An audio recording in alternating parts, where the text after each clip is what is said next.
खबरों से भरपूर।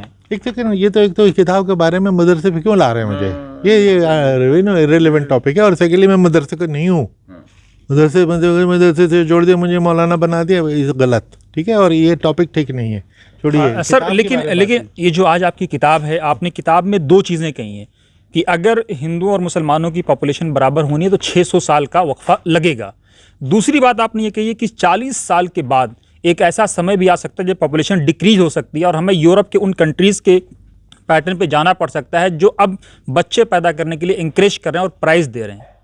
हाँ, पहली बात तो ये कि जो वहम है कि बहुत जल्दी 2-4 साल 5 साल में मुसलमान हिंदुओं से आगे निकल जाएंगे, वो बिल्कुल बेबुनियाद है।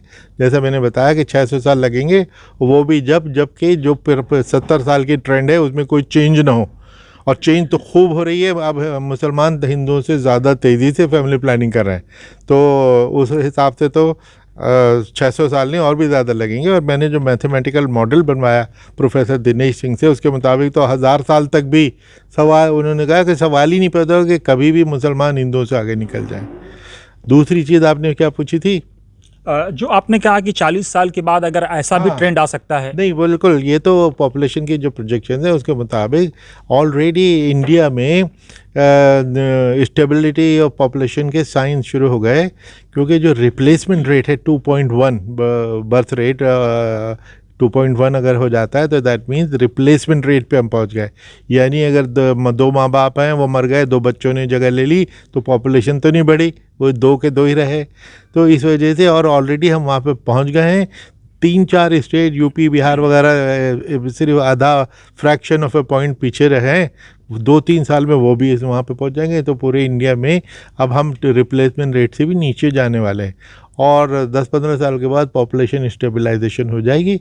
उसके बाद पॉपुलेशन घटनी शुरू होगी, जो जैसा कि दुनिया भर में हुआ।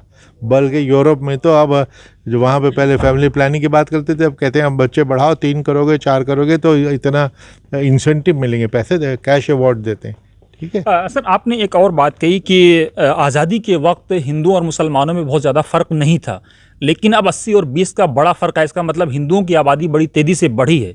नहीं, बहुत ज़्यादा फर्क ऐसा नहीं है। मैंने उसमें ये कहा कि अगर 1951 में 26 करोड़ हिंदू मुसलमानों से ज़्यादा थे, आज 80 करोड़ हिंदू मुसलमानों से ज़्यादा है, तो गैप तो बढ़ रहा है, न कि घट रहा है, ठीक है। सर, एक लास्ट चीज़ सर, अगर हम 1941 का सर्वे देखें तो आपका ये पंजाब में मुसलमानों की एक बड़ी आबादी थी, लेकिन 1951 के सर्वे में मुसलमान बिल्कुल ज़ीरो हो गए एक तरह से, अगर पंजाब में देखा जाए तो पार्टीशन